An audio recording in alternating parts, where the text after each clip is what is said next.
കൂട്ടുകാരെ, എല്ലാവർക്കും നിജോസ് വേൾഡിൻ്റെ പുതിയൊരു വീഡിയോയിലേക്ക് സ്വാഗതം. എല്ലാവരും സുഖമായിട്ടിരിക്കുന്നെന്ന് വിശ്വസിക്കുന്നു. ഞങ്ങളിവിടെ സുഖമായിട്ടിരിക്കുകയാണ്. അപ്പോൾ എല്ലാവരും സന്തോഷത്തോടെയും ആരോഗ്യത്തോടെയും ഒക്കെ ഇരിക്കുക കേട്ടോ. ഇന്നത്തെ വീഡിയോയിൽ സംസാരിക്കുന്നത് പ്രഗ്നൻ്റ് ആകുന്നവർക്ക് അവരുടെ വജൈനൽ പോർഷനിൽ ഉണ്ടാകുന്ന 9 തരം മാറ്റങ്ങളെ പറ്റിയിട്ടാണ്. നമ്മൾ പ്രഗ്നൻ്റ് ആകാനായിട്ട് യൂട്രസ് പ്രിപ്പയർ ആവുന്നത് പോലെ തന്നെ നോർമൽ ഡെലിവറിക്ക് വേണ്ടിയിട്ടും അതുപോലെ മറ്റുള്ള ഇൻഫെക്ഷൻസ് ഒന്നും ശരീരത്തിനകത്തേക്ക് പ്രവേശിക്കാതിരിക്കാൻ വേണ്ടിയിട്ടും നിങ്ങളുടെ വജൈനയും കൂടി പ്രിപ്പയർ ആകുന്നു. ഇതിന്റെ ഭാഗമായിട്ട് പല തരത്തിലുള്ള ഡിഫറെൻ്റ് ആയിട്ടുള്ള ലക്ഷണങ്ങളും മാറ്റങ്ങളും ഒക്കെ നിങ്ങൾക്ക് വജൈനയിൽ ഫീൽ ചെയ്യാറുണ്ട്. ഒട്ടുമിക്ക മാറ്റങ്ങളും ഒക്കെ നിങ്ങൾക്ക് ആ ഒരു ഇംപ്ലാന്റേഷൻ നടക്കുന്ന സമയം മുതൽ തന്നെ ഫീൽ ചെയ്യും. കാരണം എന്താണെന്ന് വെച്ച് കഴിഞ്ഞാൽ ഇംപ്ലാന്റേഷൻ നടന്നതിന് ശേഷം പിന്നീട് അങ്ങോട്ടേക്ക് നമ്മുടെ സെർവിക്സ് ഭയങ്കര ആക്റ്റീവായിട്ടാണ് പ്രവർത്തിക്കുന്നത്.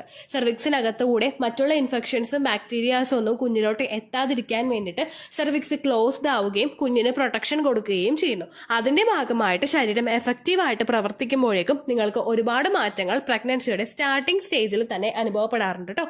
അങ്ങനെ ഉണ്ടാകുന്ന വജൈനൽ ചേഞ്ചസ് എന്തൊക്കെയാണെന്ന് നമുക്ക് നോക്കാം. വീഡിയോ നമുക്ക് സ്റ്റാർട്ട് ചെയ്യാം കേട്ടോ.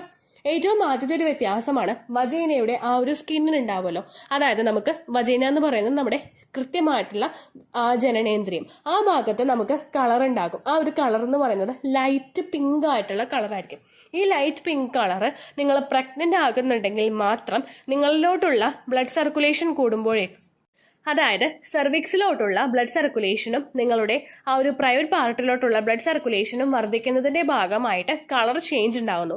ഒരു ഡാർക്ക് ബ്ലൂ ഷെയ്ഡിലോട്ടോ അല്ലെങ്കിൽ പർപ്പിൾ കളറിലോട്ടോ ബ്ലഡ് സർക്കുലേഷൻ ഭയങ്കര കൂടുതലായിട്ട് വരുമ്പോഴേക്കും നിങ്ങൾക്ക് മാറ്റം കാണാനായിട്ട് സാധിക്കുന്നു.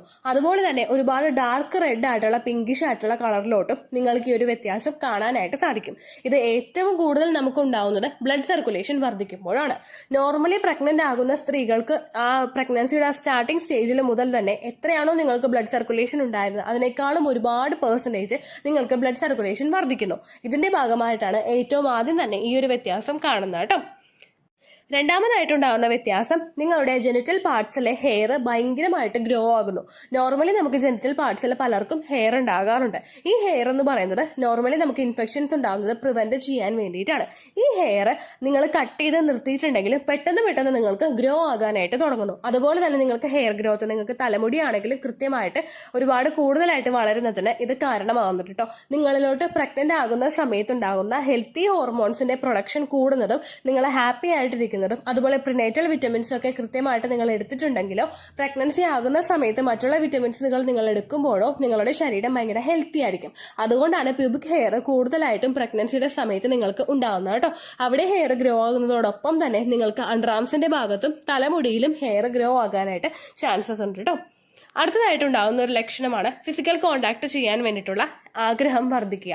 ബ്ലഡ് സർക്കുലേഷൻ കൂടുന്നതിന്റെ ഭാഗമായിട്ട് നിങ്ങളിൽ ഓർഗാസം പെട്ടെന്ന് ഡെവലപ്പ് ആകാനായിട്ട് ചാൻസ് ഉണ്ട്. ബ്ലഡ് സർക്കുലേഷൻ വർദ്ധിക്കുന്നതനുസരിച്ചും ഹോർമോൺസിന്റെ ഇൻക്രീസ് അനുസരിച്ചിട്ടും ചില ആളുകൾക്ക് ത്രൂ ഔട്ട് ആ ഒരു ടൈം പീരീഡ് പ്രഗ്നൻസിയുടെ ഓരോ ട്രൈമസ്റ്ററിലും കോണ്ടാക്ട് ചെയ്യാൻ വേണ്ടിയിട്ടുള്ള താല്പര്യം ഇൻക്രീസ് ആയി കാണാറുണ്ടെന്ന് പഠനങ്ങൾ സൂചിപ്പിക്കുന്നു.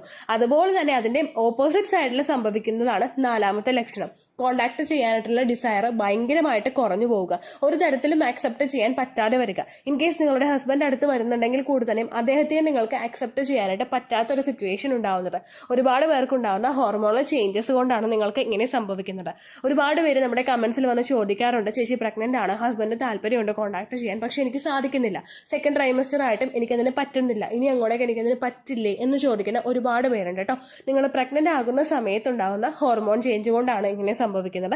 ഫീഡിങ് ആ ഒരു നിങ്ങൾ ഡെലിവറി കഴിഞ്ഞിട്ട് 1-2 മാസമൊക്കെ കഴിയുമ്പോഴേക്കും ഹോർമോൺസ് നോർമൽ പൊസിഷനിലോട്ട് മാറ്റപ്പെടും. അങ്ങനെ വരുമ്പോഴേക്കും നിങ്ങൾ പണ്ടത്തെ ലൈഫിൽ എങ്ങനെയായിരുന്നു അതുപോലെ തന്നെ ആക്റ്റീവായിട്ട് പോകുന്നതിനും അത് സഹായിക്കും കേട്ടോ. അടുത്തൊരു വ്യത്യാസം എന്ന് പറയുന്നത് നമ്മുടെ വജൈനൽ പോർഷനിൽ ഉണ്ടാകുന്ന വെരിക്കോസ് വെയിൻ ആണ് കേട്ടോ.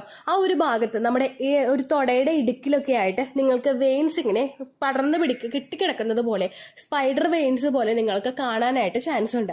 ബ്ലഡ് സർക്കുലേഷൻ വർദ്ധിക്കുന്നതും അതുപോലെ തന്നെ ചില ആളുകൾക്ക് പ്രഗ്നൻസിയുടെ സമയത്ത് വെരിക്കോസ് വെയിൻ കാലിൽ ഉണ്ടാവുന്നത് പോലെ തന്നെ നിങ്ങൾക്ക് ആ ഒരു ജെനിറ്റൽ പാർട്സിന്റെ സൈഡിലായിട്ടും വെരിക്കോസ് വെയിൻ ഡെവലപ്പ് ആവാറുണ്ട്.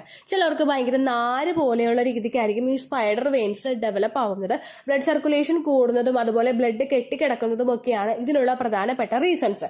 ഈ സ്പൈഡർ വെയിൻസ് നിങ്ങൾക്ക് വന്നു കഴിഞ്ഞാലും ഇത് ഡെലിവറി കഴിഞ്ഞിട്ട് പലർക്കും ക്ലിയർ ആകാറുണ്ട്. ചിലർക്ക് കാലിൽ വെരിക്കോസ് വെയിൻ വരുന്നത് അങ്ങനെ ക്ലിയർ ആയി കാണാറില്ല. ചിലർക്ക് ഡെലിവറി സമയത്ത് വെരിക്കോസ് വെയിൻ കാലിൽ ഡെവലപ്പ് ആവാറുണ്ട്.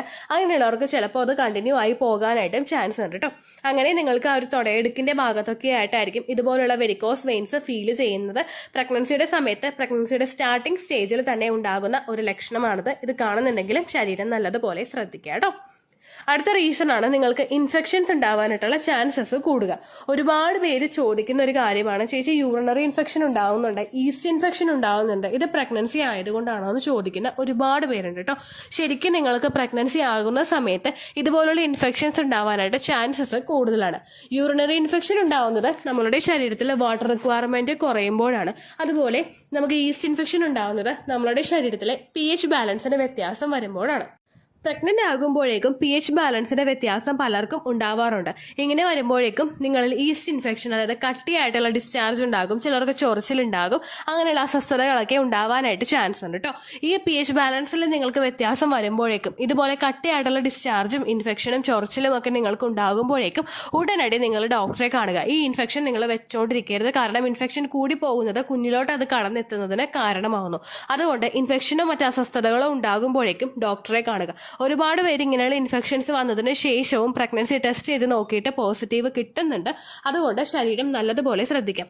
പിന്നീട് അങ്ങോട്ടേക്ക് നമുക്ക് ഉണ്ടാകുന്ന ഒരു ഇൻഫെക്ഷനാണ് യൂറിനറി ഇൻഫെക്ഷൻ. യൂറിനറി ഇൻഫെക്ഷൻ വന്നതിന് ശേഷം പ്രഗ്നൻസി ടെസ്റ്റ് ചെയ്ത് നോക്കിയിട്ട് പോസിറ്റീവ് കിട്ടുന്ന ഒരുപാട് പേരുണ്ട്. പ്രഗ്നന്റ് ആകുന്ന സമയത്ത് വാട്ടർ റിക്വയർമെന്റ്സ് ശരീരത്തിൽ കൂടുന്നതിനനുസരിച്ചിട്ട് നിങ്ങൾ ധാരാളം വെള്ളം കുടിക്കാനായിട്ട് ശ്രദ്ധിക്കുക കേട്ടോ. അപ്പോൾ ഈ യൂറിനറി ഇൻഫെക്ഷൻ ഉണ്ടായി കഴിഞ്ഞാൽ പ്രഗ്നന്റ് ആവില്ലേ എന്ന് ചോദിക്കുന്ന ആളുകളുണ്ട്. പ്രഗ്നൻസി നമുക്ക് കിട്ടും, അതിന് കുഴപ്പമൊന്നുമില്ല. നിങ്ങൾക്ക് യൂറിനറി ഇൻഫെക്ഷനോ ഈസ്റ്റ് ഇൻഫെക്ഷനോ വരുന്നുണ്ടെങ്കിലും നിങ്ങൾ പ്രഗ്നൻസി ടെസ്റ്റ് ചെയ്ത് നോക്കണം കേട്ടോ. അടുത്തതായിട്ട് ഉണ്ടാകുന്ന ഒരു ലക്ഷണമാണ് ഭയങ്കര കൂടുതലായിട്ട് ഡിസ്ചാർജ് നമുക്ക് ഉണ്ടാവുക.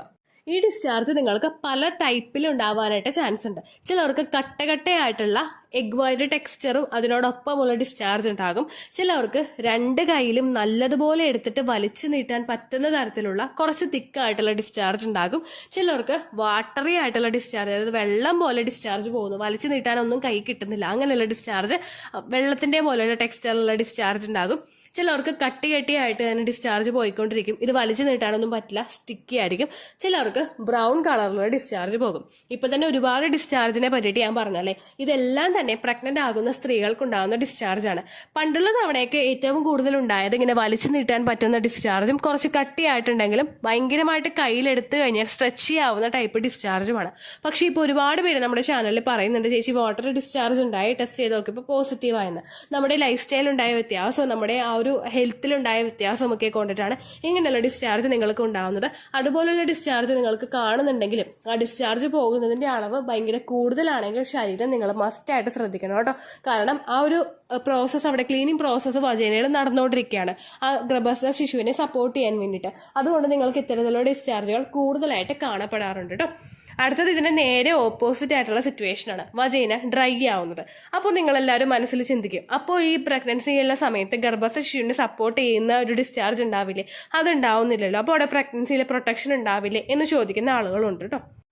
ഈ ഒരു ടൈപ്പ് ഡിസ്ചാർജ് നിങ്ങൾക്ക് പുറത്തേക്ക് വന്നില്ലെങ്കിലും കുഞ്ഞിന് കിട്ടേണ്ട പ്രൊട്ടക്ഷൻ അവിടെ കിട്ടും.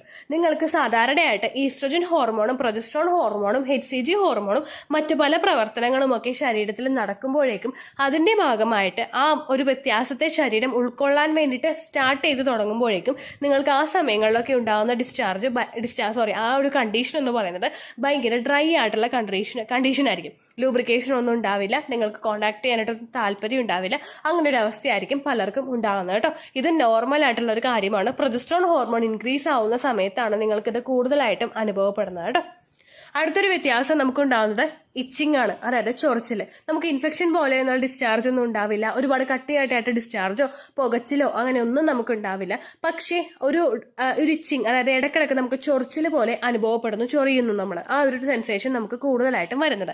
ഇങ്ങനെയുള്ള ബുദ്ധിമുട്ട് നിങ്ങൾക്ക് കാണുന്നുണ്ടെങ്കിലും ഡോക്ടറെ കാണാൻ പോകുന്ന നേരത്ത് നിങ്ങളത് കൃത്യമായിട്ട് കൺവേ ചെയ്യണം കേട്ടോ. ഒരുപാട് ആളുകൾക്ക് ഡോക്ടർ ഇന്റിമേജ് ഹൈജീൻ പ്രൊഡക്ട്സ് കൊടുക്കുന്നുണ്ട്. ഇച്ചിങ് ഉണ്ടാവുമ്പോഴേക്കും നിങ്ങളത് യൂസ് ചെയ്യുന്നത് നല്ലതാണ്. ആ pH ബാലൻസ് ഒക്കെ കൃത്യമായിട്ട് മെയിൻറ്റെയിൻ ചെയ്യാൻ വേണ്ടിയിട്ട് വേണ്ടിയിട്ട് അത് സഹായിക്കും. അങ്ങനെയുള്ള ബുദ്ധിമുട്ടുകൾ ഇല്ലെങ്കിൽ നിങ്ങൾ ഇന്റിമേറ്റ് ഹൈജീൻ പ്രൊഡക്ട്സ് യൂസ് ചെയ്യേണ്ട ആവശ്യമില്ല. അതുപോലെ ചില ആളുകൾ ചെയ്യുന്ന ഒരു മിസ്റ്റേക്കാണ്, ചൊറിച്ചിലുണ്ടാവുമ്പോഴേക്കും ഒരുപാട് സോപ്പ് പതപ്പിച്ചിട്ട് ക്ലീൻ ചെയ്യാറുണ്ട്. അങ്ങനെ നിങ്ങൾ ഒരിക്കലും ചെയ്യരുത് കേട്ടോ. pH ബാലൻസ് ഒന്നും കൂടി അഫക്റ്റ് ചെയ്യുന്നതിന് അത് കാരണമാവുകയുള്ളൂ. അതുപോലെ തന്നെ ഈ ചൊറിച്ചിലൊക്കെ ഉണ്ടാവുമ്പോഴേക്കും ചില ആളുകൾ ഡെറ്റോൾ ഒരുപാട് ആഡ് ചെയ്തിട്ട് തിളച്ച വെള്ളം ഒഴിക്കാറുണ്ട്. അങ്ങനെ ഒന്നും നിങ്ങൾ ഒട്ടും ചെയ്യരുത്. ഭയങ്കര സെൻസിറ്റീവ് ആയിട്ടുള്ള ഒരു പോർഷൻ ആണത്. അതിന്റെ അത്രയും നല്ല രീതിക്ക് തന്നെ നിങ്ങൾ കീപ്പ് ചെയ്യാൻ വേണ്ടിയിട്ട് ശ്രദ്ധിക്കുക കേട്ടോ. അപ്പോൾ ഈ 9 ലക്ഷണങ്ങളെന്ന് പറയുന്നത് പ്രഗ്നൻസിയുടെ സ്റ്റാർട്ടിംഗ് സ്റ്റേജിലെ പല സ്ത്രീകൾക്കും, ഒട്ടുമിക്ക സ്ത്രീകൾക്കും ഉണ്ടാവുന്ന ലക്ഷണമാണ്. ഇത് കണ്ടില്ലെങ്കിലും നിങ്ങൾ ഒട്ടും വിഷമിക്കേണ്ട ആവശ്യമില്ല. ചില ആളുകൾക്ക് ആ ഫസ്റ്റത്തെ ട്രൈമസ്റ്ററിനെ ഒരു മാസമൊക്കെ കഴിയുമ്പോഴായിരിക്കും ചിലപ്പോൾ ഈ ലക്ഷണങ്ങൾ കാണുന്നത്. ചിലർക്ക് സെക്കൻഡ് ട്രൈമസ്റ്ററിലും, ചിലർക്ക് ഒട്ടും തന്നെ ഉണ്ടാവില്ല. അതുകൊണ്ട് നിങ്ങൾ ഒട്ടും ടെൻഷൻ ആവേണ്ട.